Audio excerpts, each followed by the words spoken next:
Yes, well, getting left behind. The other day at port, there was a lucky passenger, and you were kind, and you lowered the gangplank for him because he was late, extremely late. In fact, there were a few people late.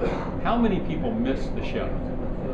I mean, honestly speaking, I wouldn't expect that a guest will arrive late in the way that he has arrived late Las Palmas, because sometimes you get some passenger late that could then join the ship the port after. Here the port after is 6,000 miles away, so I don't see the point.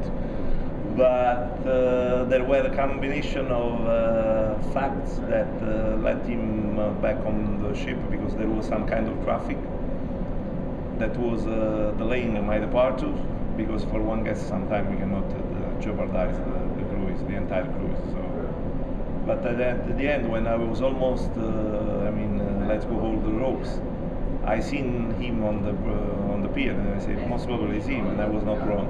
So combination of factors that let him come back. But you were very generous.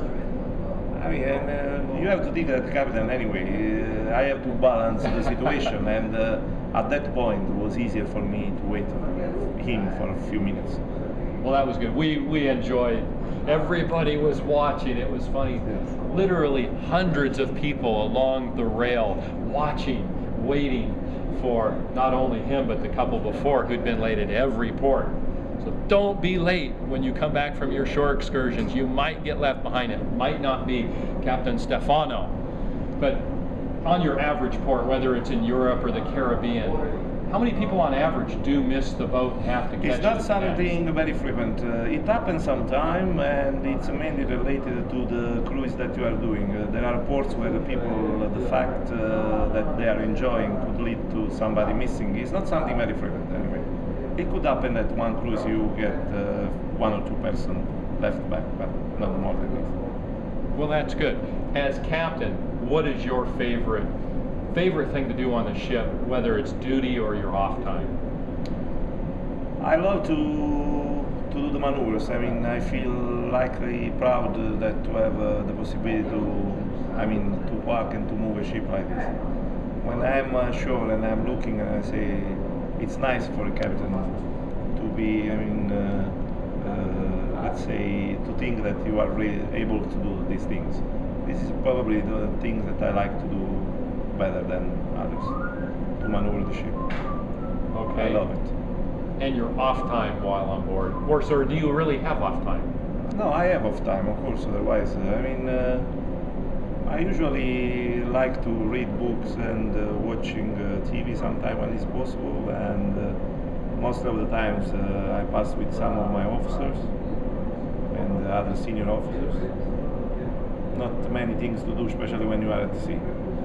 When we are in port, sometimes I go out for a little while, but very few times. I'm not often going out. We wait day by day our vacation, let's say. It's hard to leave such a fantastic ship. Would you mind showing us some of the latest electronics and the wings, and how did the wings work? I know if you take a look, I've got an image right here I'll show you of the cruise ship, and there's wings. So are those used while docking or? Yeah, I can show you now. Sure. The wings.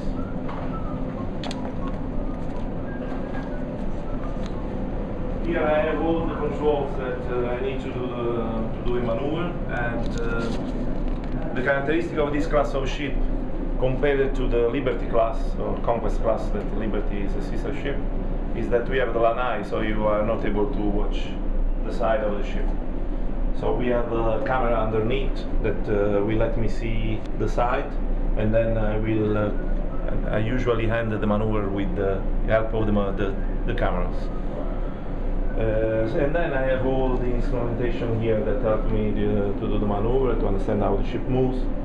I usually use that screen to understand which way the ship is moving, and other than that, the rest is the same for all the other ships. You have the window. Oh yes, here's the window. Yes.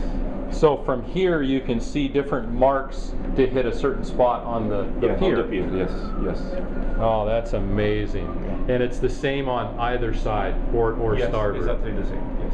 And then you've got these two monitors. Yes, two big screens that help me to do the maneuver at the end, to understand the ship side, and I mean to see the ship side, and to smooth getting close.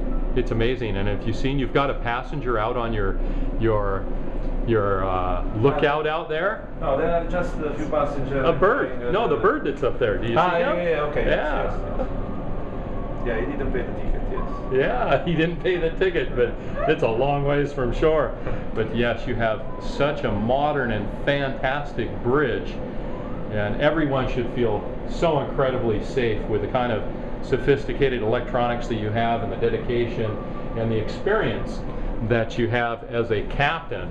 You know, Yes. so as a passenger and a journalist, I do thank you for that. Yes.